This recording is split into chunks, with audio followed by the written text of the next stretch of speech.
Hi there. Today I would like to talk about a readathon. Reading in Rumps. Reading and Rumps.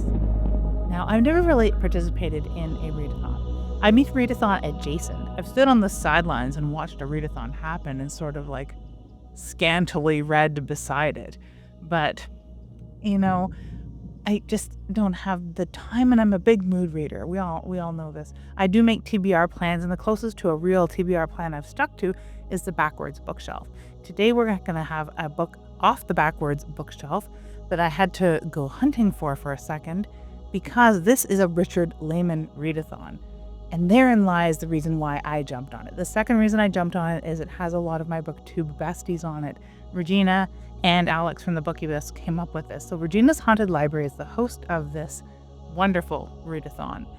And you can join in too. It's a very laid back, read Laymon books in June. That's really the gist of it.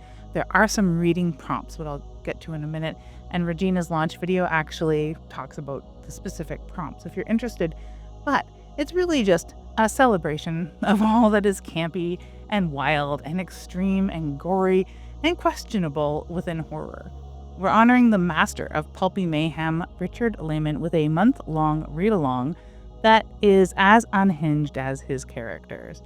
And his characters are unhinged in the best ways. One of the prompts has to do with a villain being so unhinged, but his regular characters are pretty unhinged. His run-of-the-mill folk have deep psychological issues, which maybe aren't as apparent, but when you read them and maybe recognize some from your own life or other people's lives that you know, or the DSM volume 4 or 5, you can see some of the very deep psychosis that is going on even in the regular people. And my favorite sort of character in Richard Laymon is one that starts out fairly normal and slowly sinks into their psychoses and their neuroses and becomes a villain? Usually, probably. Terrible people all the same. I think that's the gist of the bad decisions here. So make good decisions. Pick some Richard Laymon up this June. I know I am. I have a whole bunch of Richard Laymon to celebrate. I've turned my Richard Laymon shelves around. All the Richard Laymon used to be behind because I'd only read them usually in the summer and maybe once in a while in the fall. So there's only like 2 to 4 Richard Laymon books that I would pick up a year. This year, I'm going to go kind of hog wild. So I've got them all there and a few to start with. So it's sort of a short stack considering the amount of Laymon that I do own, but it's got a few special guests here. But among the missing is one I've never read that I don't think I've read, because if you recall, I did read a lot of Laymon when I first discovered him, a lot of back-to-back Laymon. I probably read 15 Laymon books back to back all of a sudden. So they all sort of blurred except the standouts, like the Beast House series and Island, and things like that. But among the missing, I don't think I've read. And this prompt, Boobs Before Brains, has something to do with going to investigate noises in the dark, hopefully in your underwear. And if they're all camping, then maybe there will be someone investigating something in their underwear. If you think that I stand a low chance of discovering that in a Richard Laymon novel, then you should read some more Richard Laymon. So this other one is one of his most extreme novels, even by his own estimation.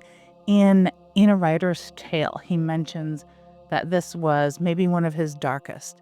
He wanted to write a novel, when writing Endless Night, that starts out with the climax, but starts out with the most insanity and then just ramps up from there. Instead of finding the insanity somewhere around the middle, apparently this starts with it. And I've seen a lot of people say that this is indeed one of the more extreme Laymons. This is going to fit loosely into week 2, where you're supposed to pick a book where the basement is a bad idea. And I don't know, this has a home invasion. Maybe they end up in the basement. I have my fingers crossed. I know there's a lot of other Laymons that deal with the basement. You can probably think of better picks, but I've probably read them. And I don't want to do a lot of rereads except one in here. So I'm pretty sure I have not read this. Pretty sure. Now, this is not for week 3. Week 3 is The Villain Slaps, and we'll get to that in a second. But Darkness Tell Us. I saw Alex's video just moments ago, and she said it's because it has a Ouija board on the cover. I'm reading it also because it has a Ouija board on the cover. So if you can also read Darkness Tell Us sometime in June, you're basically participating in a read-along with Alex and myself and whoever else picks up Darkness Tell Us. This might be an unofficial Darkness Tell Us Appreciation Month. But yeah, dealing with a Ouija board that sends them on a camping trip. So who knows, it might satisfy the other prompt as well. So this is one that I'm pretty sure I'll rip through pretty quick. These aren't his thickest novels. They're not super thin, but they're not tomes. So this should be a pretty easy peasy month of #Laymania. Yes, there's hashtags. Reading in Rumps, of course, all one word, and Laymania. Those will be down below, and go and check out everyone else's videos as well.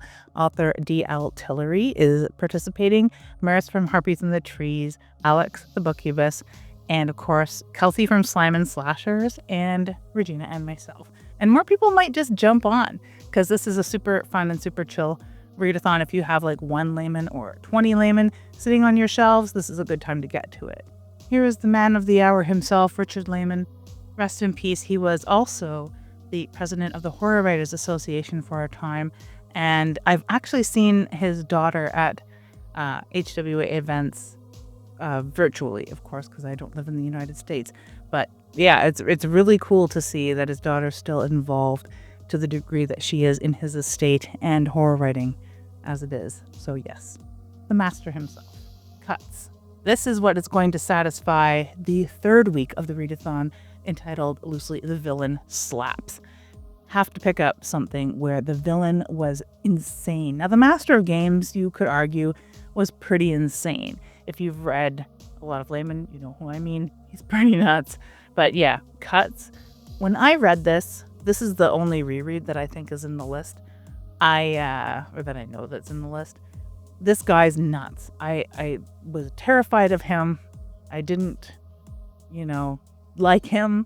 Not that Richard Laymon villains are likable. They are usually extremely detestable, and a lot of people, most of the characters in Richard Laymon books are not likable, but man, this guy freaked me out.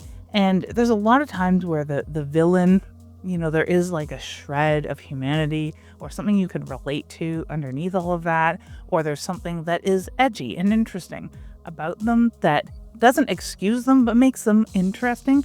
This guy was just too weird, a little too weird even for me. So I'm interested to go back and see if as an older adult I can, find any shred of humanity in this guy. I don't know if I'll be able to, but yes, the villain does indeed slap. So again, that's Richard Laymon Cuts, Richard Laymon's Darkness Tell Us, Richard Laymon's Among the Missing, and Richard Laymon's Endless Night that I'll be reading in June. So we wrap up the reading week, and I'll be making videos as I go along each week to track my reading progress, talk about the books in turn, and see if they do indeed fit these prompts. But if you're not a big Richard Laymon reader, or if you've only read them in the past and sort of vaguely recollect them, the 4th week might be for you. This is the Campfire Trash Classic, where you sort of muse, pick the most what the hell moment in the Richard Laymon reading that you've done, and talk a little bit about that. So the last week, I'll probably be talking about the guy from Cuts. As much as I would like to read all the synopses of these, I read them earlier to make sure they fit on the prompts, and I believe that they do. I will save that for the weekly videos, so I'll be reading the synopsis and getting into each book as I read them. There will be a video coming out next week about the first book, and that will be Among the Missing. Now, as you've probably read, if you've already watched the other launch videos or read the tags and posts on Instagram, that Richard Laymon is a little bit rough. He's not for everybody. He's super non-PC. He writes like nobody's watching, as Regina so eloquently put it. And yeah, fantastic, campy, horror, B-grade, slasher, off the wall, crazy, pretty extreme, very gory stuff. So I'm super stoked to be one of the co-hosts for this. If you want to join the read along, let us know down below. Use the Reading and Rumps hashtag. You can participate on your blog, of course, or Instagram, however you see fit, because it is just super chill. And that said, if you read like one Laymon book, let us know, because I think that's cool. I'm a big fan, quite obviously, and have been for quite some time. It was my cousin's friend that had a whole collection that I borrowed. So thank you, Penny, wherever you are, for instilling this love of Richard Laymon. Little did I know the association that I had only recently joined had a huge legacy built around the man. So yeah, super duper cool. Very, very happy to be part of this. I'm looking forward to it. So yes, thank you so much for watching today. If you have read a lot of Richard Laymon, if you're going to participate, let me know.